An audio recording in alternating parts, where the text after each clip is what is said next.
Okey, jom kita terus mula. Hari ini kita bukan sekadar nak tengok proses isi borang yang membosankan. Kita nak buka satu peta jalan khas untuk anda pegang kawalan masa depan sendiri dan capai kerjaya impian anda. Jom kita selami panduan e-rekrutmen Sarawak ini. Penerangan ini memang direka khas untuk anda. Ya, individu-individu hebat dan tabah dari Sekolah Integriti Kuching dan Sekolah Henry Gurney. Ini peluang untuk satu permulaan baru. Kerajaan Negeri Sarawak nampak potensi anda, jadi panduan ini akan pastikan anda betul-betul bersedia sebelum melangkah masuk ke alam pekerjaan sebenar. Dalam sesi ini, kita akan lalui 6 fasa penting bermula dari pengenalan kepada e-rekrutmen, peraturan dan dokumen, cara daftar, cara mohon, semak status, sampailah ke pilihan jawatan mengikut kelayakan anda. Baiklah, mari kita masuk ke bahagian pertama. Pengenalan kepada sistem e-rekrutmen Sarawak.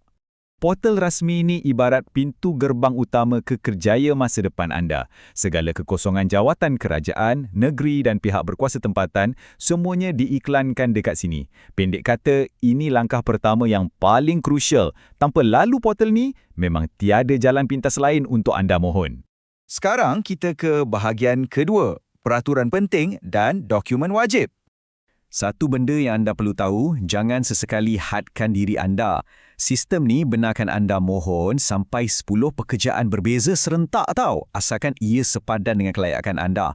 Jadi betul-betul gunakan peluang ni untuk lebarkan sayap dan teroka pelbagai laluan karya. Dan yang menariknya, permohonan anda tu akan sah selama genap 1 tahun dari tarikh ia dihantar. Kenapa ini sangat membantu? Sebab sistem ni seolah-olah bekerja untuk anda di belakang tabir. Anda mohon sekali je, tapi profil anda akan terus memancing peluang kerja secara automatik selama 365 hari penuh. Hebat kan? Okey, berita baik untuk anda. Anda tak perlulah kalut nak muat naik semua dokumen ni masa mula-mula daftar tu. Tapi, pastikan sijil-sijil asal dan salinan yang dah disahkan tu sentiasa siap sedia dan tersusun dalam satu fail. Bila tiba je panggilan temuduga nanti, fail inilah yang wajib anda bawa. Jangan tertinggal pula. Oh, selingan sikit. Kalau anda memang dah sedia berkhidmat dalam sektor kerajaan negeri sekarang, ada langkah tambahan. Permohonan anda tu mesti disalurkan melalui ketua jabatan dan wajib disertakan dengan surat sokongan berserta laporan penilaian prestasi tahunan yang terkini. Seterusnya, bahagian ketiga, macam mana nak buat pendaftaran pengguna baru. Nak daftar ni sebenarnya semudah ABC je dengan 4 langkah ni. Tapi satu pesanan penting saya, tolonglah cipta kata laluan yang selamat tapi senang untuk anda ingat. Percayalah, masa tengah berkejaran nak mohon jawatan kosong tu, benda terakhir yang anda nak hadap adalah tersangkut dekat butang lupa kata laluan. Sistem ni memang tegas sikit tau. Ia tak akan benarkan anda ke langkah seterusnya kalau ada ruangan wajib yang bertanda bintang merah tu dibiarkan kosong.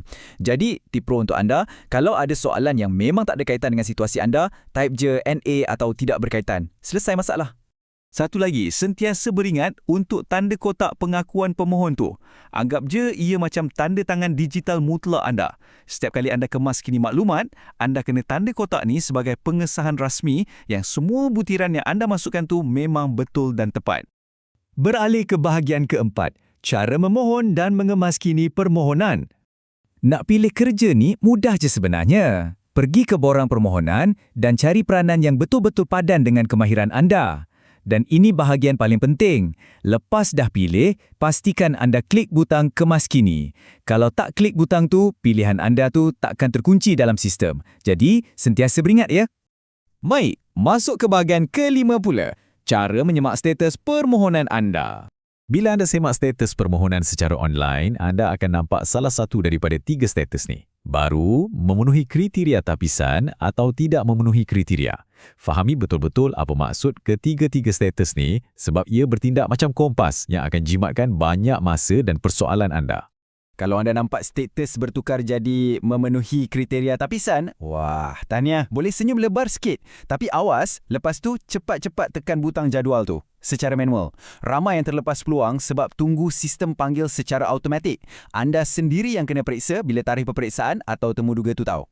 Memang kita tahu, tempoh menunggu tu memang menguji kesabaran. Tapi, mari kita berpijak di bumi nyata. Kalau anda dah pergi temuduga, lepas tu senyap je tak ada sebarang berita sampai 3 atau 4 bulan, anggap je lah tiada rezeki buat masa ni. Jangan buang masa menunggu. Teruskan je langkah dan mohon peluang-peluang lain yang ada kat luar sana. Dan akhirnya, bahagian ke-6, pilihan jawatan mengikut kelayakan. Sistem ni akan susun peluang pekerjaan berdasarkan tahap pendidikan anda. Variasinya memang sangat besar. Malah untuk sesiapa yang ada kelayakan diploma, STPM atau ijazah, ada lebih 40 jenis jawatan berbeza yang menanti anda. Memang peluang tu terbuka sangat luas. Pokoknya ada tempat untuk semua orang. Kalau kelayakan anda tahap tingkatan 3, anda boleh mohon untuk jadi operator loji atau pemandu kenderaan. Kalau ada diploma pula, laluan dah sedia terbuka untuk berkhidmat sebagai jururawat maupun penolong pegawai tadbir. Jalan tu memang dah terbentang. Dan bagi pemegang ijazah, portal ni seolah-olah buka kunci terus ke peranan profesional peringkat atasan. Anda berpeluang besar bina kerjaya yang cemerlang, tak kisahlah nak jadi jurutera, akaunten yang dihormati maupun pegawai penerangan. Pilihan di tangan anda. Jadi, anda dah pun ada peta jalannya sekarang. Ingat, masa lalu sama sekali tak menentukan siapa anda di masa depan. Tapi apa yang anda lakukan pada hari inilah yang menentukannya. Segala panduan dah ada di tangan anda. Persoalannya sekarang, adakah anda bersedia untuk log masuk hari ini dan mula ambil langkah pertama menuju kejayaan?